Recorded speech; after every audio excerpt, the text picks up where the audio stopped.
I just found out my wife has been trying to send our son to a conversion therapy camp, and now I'm seriously considering divorce because I can't stay married to someone who sees him as something that needs to be fixed. So, this is a pretty heavy situation, and not gonna lie, I'm really confused and disgusted because I never thought my wife was like this. My wife, 44F, and I, 45M, have been married for 14 years. We have 2 kids, a 16-year-old son, let's call him Noah, and a 12-year-old daughter. We've had our fair share of disagreements over the years of course, but things have generally been smooth between us. Now for the context, Noah came out as gay about a year ago. It was a surprise, and as hard as it was to accept, I love my kids more than anything and just want their happiness. My wife visibly didn't take it well though. She was upset and seemed to go through a grieving period where she didn't really talk about it. I tried to support Noah in every way I could, telling him that I loved him no matter what, etc.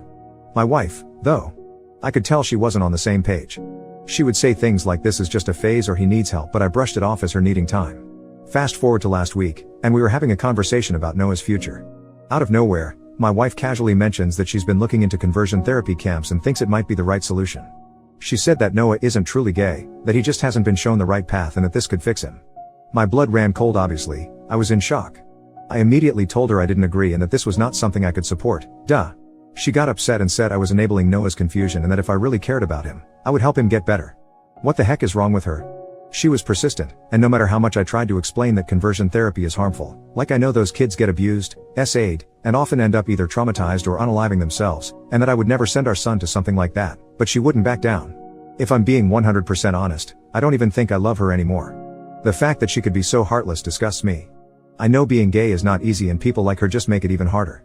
I'm considering staying, only for our daughter's sake, but would it be okay if it means hurting my son? It feels like a betrayal to Noah. I just don't think I can keep living with someone who thinks this is okay. Update, 2 days later. So first of all I'd like to thank everyone here for all the help and advice I've gotten under my post and in DMs. Sorry if I couldn't answer to everyone, there was just too many freaking people. So I posted something about my wife wanting to send my son to a conversion camp 2 days ago. First of all, some people told me to show her videos and documentaries about what happens there, but this argument has been ongoing for more than a week now. I've showed her things and she won't budge.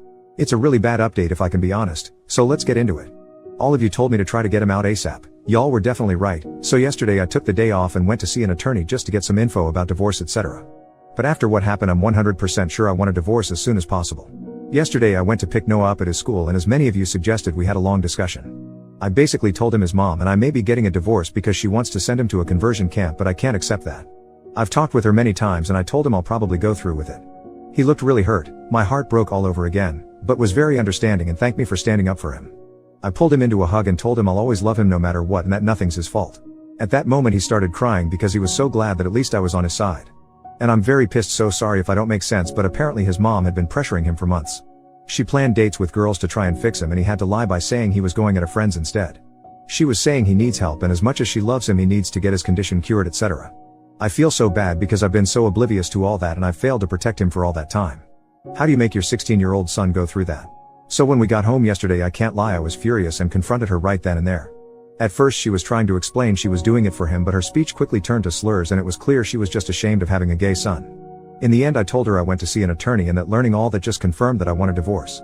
She got really angry, calling me a delusional disgrace. We argued a lot and at some point Noah tried to separate us, but my wife punched him multiple times. She was saying disgusting things like he is a dirty F god and that it's all his fault we're getting divorced, because his filth corrupted me.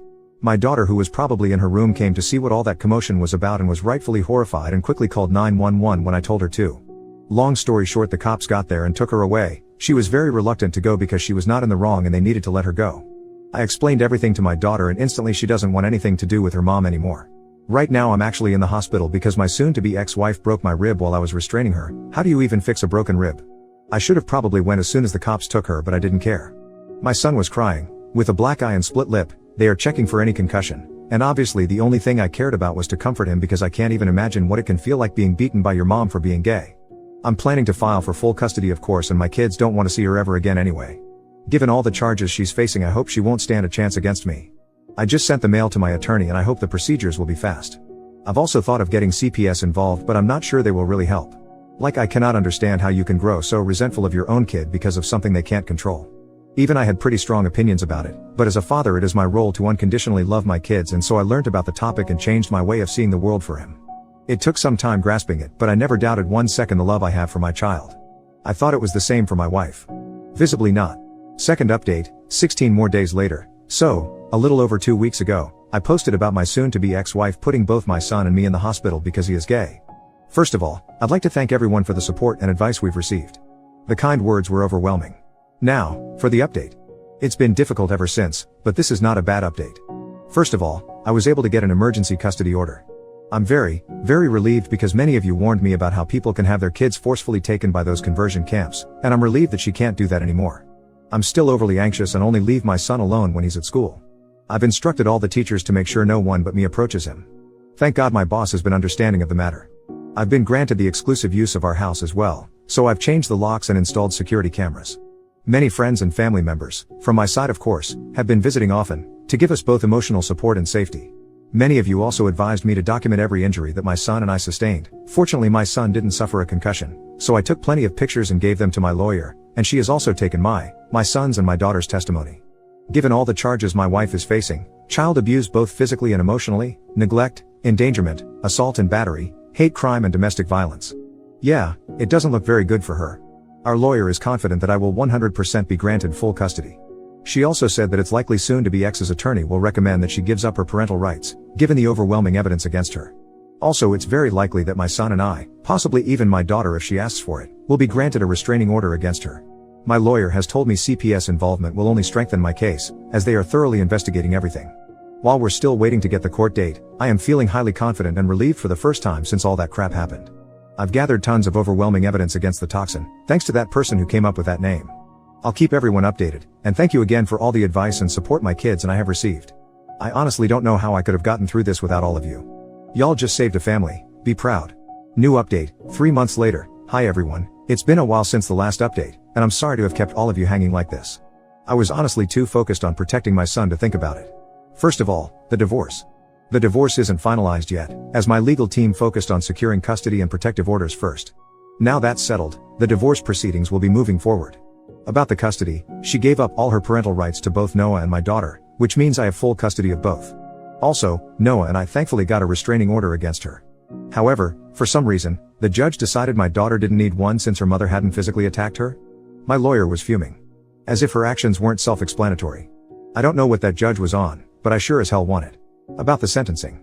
As I said, the toxin gave up her parental rights and agreed to a plea deal, which is how we saw the judge so fast, which I believe significantly reduced her sentence. She was found guilty of assault and battery, child abuse, emotional distress, a hate crime, and domestic violence. She was eventually sentenced to 1 year and 10 months in jail, but she could be released early for good behavior as well as 100 hours of community service when she gets out. This is still crazy though, given she literally broke my ribs and beat the crap out of my son. I believe she should be locked up for much longer. We had so much evidence, medical records, testimonies, CPS. At least we'll be away from her for that time. I'm shocked by how fast all this went though. I guess the police doesn't joke about domestic violence against minors. Now onto my son, my daughter, and me too. I've put the 3 of us in therapy. My daughter quit within a few weeks, saying she didn't need it anymore, but Noah is still attending, both alone and with me. His mother's behavior left deep scars that, of course, can't be seen but are very much present. And I feel like therapy helps him navigate his own identity and self-acceptance better as well. He begged me to keep this 100% anonymous, which I did as he is not out yet to most of his friends at school. The few friends who know have been very supportive though, and there is this boy I think my son likes. Overall, we've gotten so much support, and I couldn't have protected them without all of you. Not only from our friends and family, but mainly from all of you who gave so much advice, so many reassuring words of love and encouragement. Reddit truly is a wonderful place. I still can hardly believe it. We've lost people, of course. As I said, I myself was raised to be homophobic, so, some people from my side of the family cut us off. But most of them still supported us. We lost my wife, it really sucks to see who she really is, but we don't need that kind of person in our lives. In exchange, we've got all of you, and we wouldn't be here without you. Right now, my kids are playing Mario Kart at our home, and who knows what could have happened instead if I did not seek help here. I can never thank you all enough for saving my son. I believe this will be my last update? Surely I will update if my crazy ex reappears, or when my son gets married, but in the meantime, this will be it. Thanks again, so much.